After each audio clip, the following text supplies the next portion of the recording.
Remember, when you come up to get clay from me or whoever's cutting the clay for the day, make sure you have a plan. I'd like to know what you're going to be doing with the clay.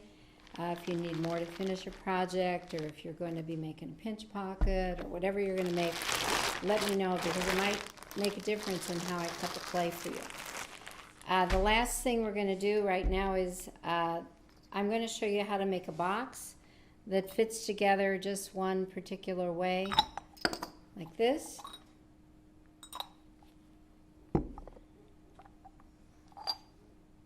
Okay. This person actually made theirs into a bank where there's a slot to put money in. The same person made these 3 green ones. This one is not, it's not this box, but it's, he used kind of a slab technique on the bottom, and then he had coils around the top, and so he made a kind of a set of ceramics here. This one, the girl made it into a little teapot with the little handle and the lid and the spout.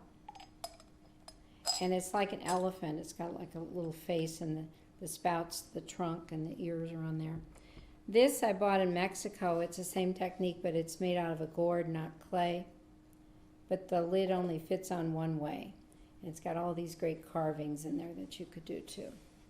So the way you do this is you're going to end up with 2 pieces of clay that are the same size, and I can cut that for you if I know that's what you need it for. And then you're going to, you might want to put one in your bag, because it'll dry out in the air. And you are going to shape your clay, each half, into a separate ball. So you can just kind of move it around on the table a little bit.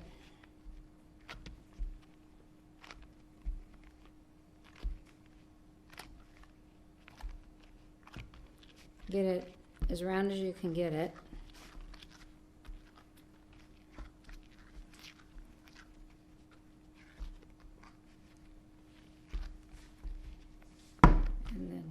Make sure you do both of them. This clay is a little harder than it should be. It's left over from last year, but you get the idea.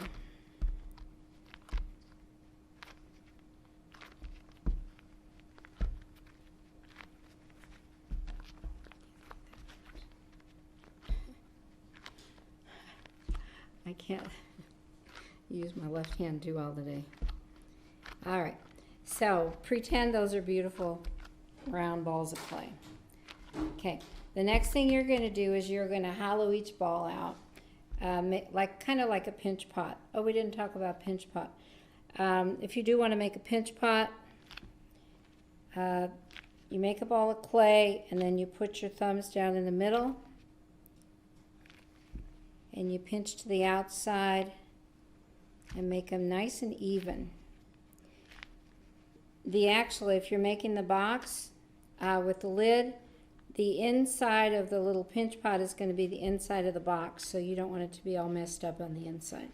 So smooth it out with your thumb or with the tool, and try to make it nice and even. You don't want it too thin, and I'll tell you why in a minute.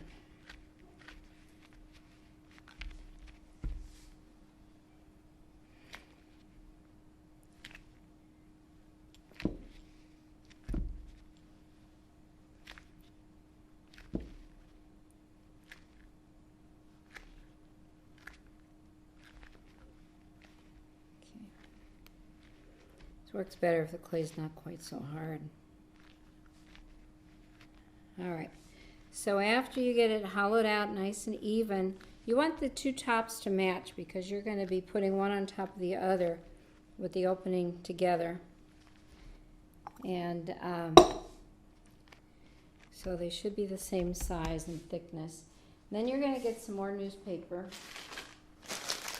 And you probably can figure out why we're putting newspaper in there. Because we're going to be paddling these together. If we didn't have the newspaper, what do you think is going to happen?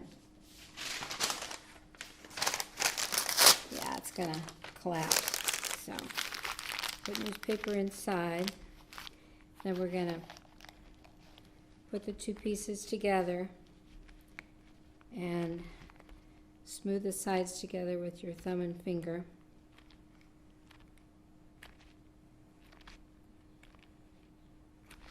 Alrighty.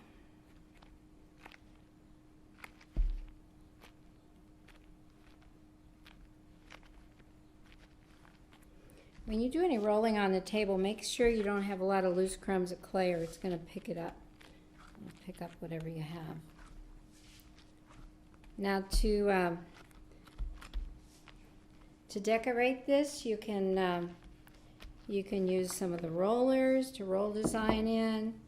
You can, I don't have this very smooth yet. Just keep working it to get all the cracks out of it.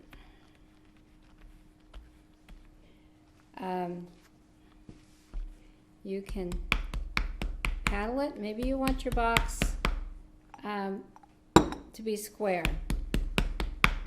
So then you just kind of paddle it square.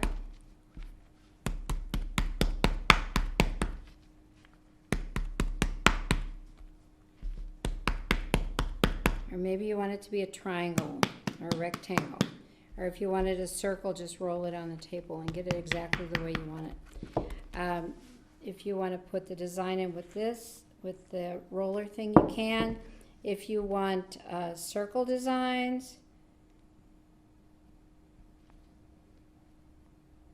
a circle within a circle, top of this extra thin Sharpie works really well.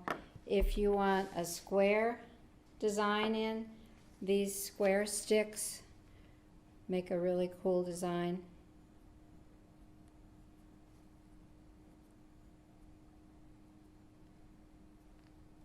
Maybe you want it to be a candle holder or something. You want the holes to go all the way through. That's fine too. Usually I say put it in your bag with the lid open overnight to dry before you cut it apart. What you're going to be learning how to do is to cut the edge. You want it to be zigzaggy or wavy. If you cut it straight across, the lid is always going to just slide off. So you want it so that it only fits one way. So if the clay is really fresh, it'll probably be too soft to cut right away the same day. So wait till the next day and leave the plastic bag open a little that you store it in. And then I always say, well, don't forget your initials on everything on the bottom. But I always say kind of plan it first, because where you end up, you have to match. It has to match. So take like a pencil and carve it after you put whatever designs in it you want. And remember, you want the bottom to be bigger than the top. So don't draw all the way down. Maybe above halfway.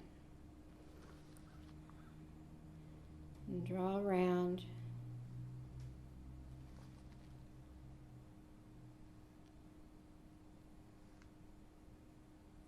There we go. All right. And then if it matches up, it looks good, then you're going to cut. And probably you might want to sit down to do this so you're not holding it. And you just kind of saw through. You're sawing through to where the newspaper is. And it works better if your clay is about the consistency of like a hard cheese or something.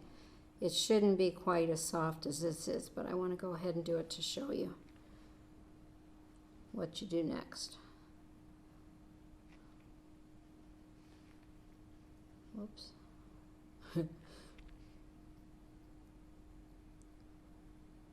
Kind of hard to tell where I started. I'm getting there.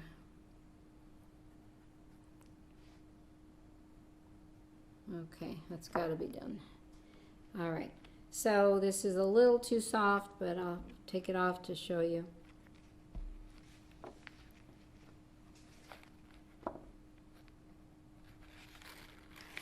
Okay, now there's some rough edges here that I'm gonna, when you cut it apart, you don't want to leave any really rough edges. Wherever there's rough edges, that's going to be a really sharp thing that's going to cut you when you take it, after it's been fired in the kiln.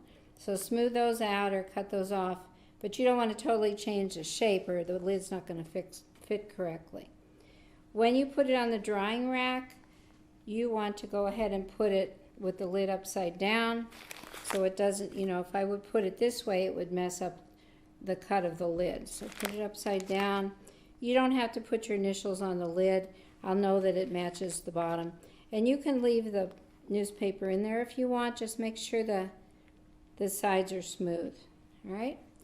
The other thing you can do is if you are, you can make the teapot or anything this same way with the newspaper inside and then just kind of cut it apart.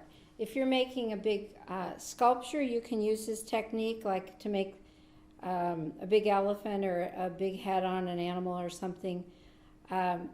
You can put newspaper inside a ball of clay. The only thing you have to do is, if you are going to keep it together and not cut a lid off, like if it's a head of an animal and it's attached to the body, somewhere you have to put a little air hole where it's not going to show, or if it's totally solid around the newspaper, it'll explode in the kiln. So make sure you have some way to have the air escape. For the box, you don't have to put a hole in the bottom because you've got the lid separate, so it's fine. So I guess that's it.